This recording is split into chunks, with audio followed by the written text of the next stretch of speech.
அபார கருணாசிந்தும் ஞானதம் சாந்தரூபிணம் ஸ்ரீ சந்திரசேகரகுரும் பிரணமாமி முதான்வகம். ஸ்ரீ குருபியோ நமக. கருணை கடலாம் காஞ்சி மகாபரிவா அவர் நிகழ்த்தி காட்டி கொண்டிருக்கும் சில அனுகிரக விசேஷங்களையும் வைபவங்களையும் பார்த்து வருகிறோம். அந்த வரிசையில் இன்று பெரிவாளுடைய ஒரு பக்தைனா எப்படின்னா, அந்த காலத்தில் கிருஷ்ணனோட கோபிகைகள்லாம் எப்படி இருந்தா, எப்படி கிருஷ்ணான்னு உருகின்னு இருந்தாலோ அந்த மாதிரி இவாளை சொல்லலாம். பேர் நாகலக்ஷ்மின்னு பேர். பாம்பேயில் இருந்தால் மும்பையில் நாகலக்ஷ்மின்னே பேர் அந்த மாமிக்கு. அந்த மாதிரி நாகலட்சுமி மாமி, ஜெயலக்ஷ்மி மாமி அவள்லாம் நிறைய பேர் வருவா அந்த மாதிரி மடத்துக்கு. அவள்லாம் என்னென்னா பெரிவா எங்கே போனாலும் பெரிவா அந்த கேம்புக்கு போயிடுவா. அடிக்கடி பெரிவா அவள் இத்தனைக்கும் அவள்லாம் கல்யாணம் ஆகி குழந்தைகள்லாம் இருக்குது. இருந்தாலும் பெரிவான்னு பெரிவா கேம்ப்பு அடிக்கடி பெரிவாளை பார்க்க வருது. எப்போ பார்த்தாலும் அவளை அங்கே மடத்தில் பார்க்கலாம். அந்த மாதிரி பெரிவா மேலே அப்படி ஒரு பக்தி உள்ளவா. அந்த நாகலட்சுமி மாமி என்ன பண்ணுறா, ஒரு தரம் வந்து பெரிவாள்கிட்ட சொல்கிறா, இந்த மாதிரி அவர் மாமியோட தம்பியோ அண்ணாவோ அவர் வந்து பாம்பேயில் இருந்திருக்கார். ஐஓசிஎல்லையே ஏதோ வேலை. என்ன பண்ணிட்டார், விஆர்எஸ் வாங்கிட்டார். ஏன்னோ போருன்னு நினச்சி விஆர்எஸ் வாங்கிட்டாரோ என்னமோ தெரியல. விஆர்எஸ் திடீர்னு வாங்கினுட்டார். விஆர்எஸ் வாங்கிட்டு அவர் ஏதோ வேலையாக சென்னைக்கு வந்திருக்கார். சென்னைக்கு வந்த இடத்துல அவருக்கு ஹார்ட் அட்டாக் வந்திருக்கு. ஹாஸ்பிட்டலில் அட்மிட் பண்ணியிருக்கா. ஹாஸ்பிட்டலில் அட்மிட் பண்ணால் அவள் வந்து பிளாக் இருக்குது, இந்த மாதிரி பைபாஸ் சர்ஜரி பண்ணோம், இது பண்ணோன்னு சொல்லியிருக்கா. அவள் ஹாஸ்பிட்டலில் அட்மிட் ஆகிருக்கு. இதைத்தான் நாகலட்சுமி மாமி சொல்ல வரேன். இந்த மாதிரி என் தம்பி வந்து வேலையை விட்டுட்டான், விஆர்எஸ்க்கு எழுதி கொடுத்துட்டான். இப்போ மெட்ராஸில் அட்மிட் ஆகிருக்கேன். மெட்ராஸில் விஜய் ஹாஸ்பிட்டலில் என்னோ தெரில அட்மிட் ஆகிருக்கார். ஹார்ட் அட்டாக் வந்துடுச்சு திடீர்னு. விஆர்எஸை வேறு கொடுத்துட்டான். உடம்பு திடீர்னு ஹார்ட் அட்டாக் வந்துடுத்து, அட்மிட் ஆகிருக்கு.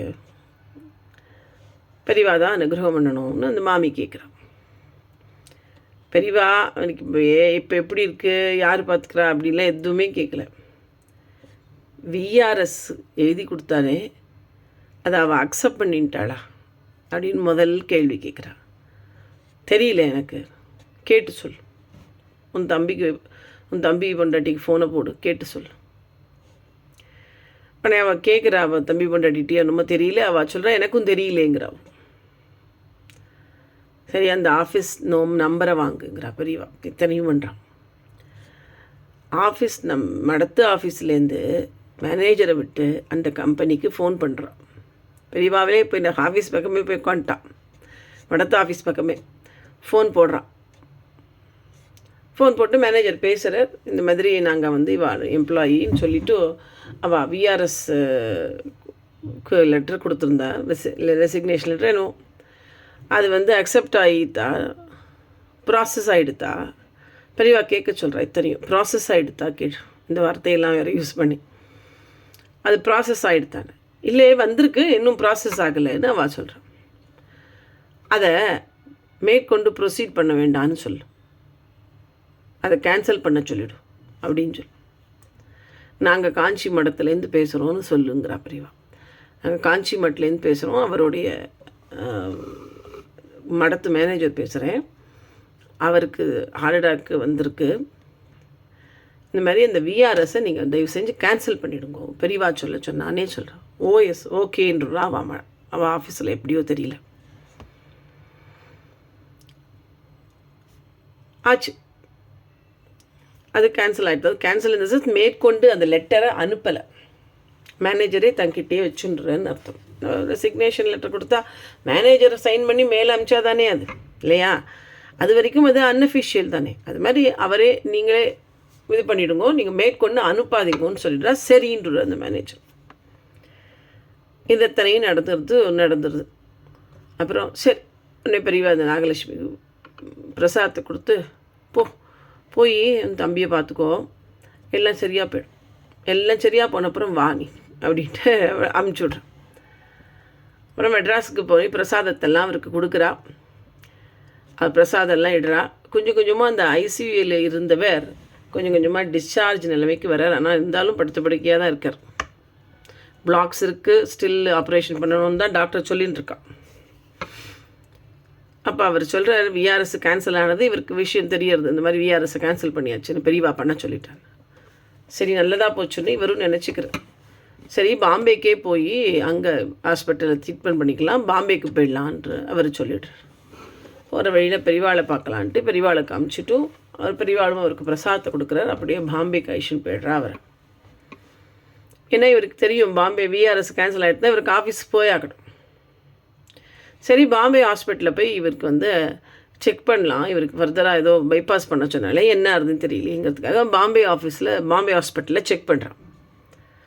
பாம்பேயில் ஒரு ஹாஸ்பிட்டலில் செக் பண்ணும்பொழுது அவள் சொல்கிறா, இன்னொரு தரம் எல்லாம் ஸ்கேன் பண்ணி எல்லாம் பண்ணுறா. அவருடைய ஹார்ட்டுக்கு என்ன உண்டோ அந்த இசிஜி எல்லாம் என்னெல்லாமோ எடுப்போம் இல்லையா, அதெல்லாம் பார்த்துட்டு பைபாஸும் வேண்டாம் கீபாஸும் வேண்டான்றா அவள்.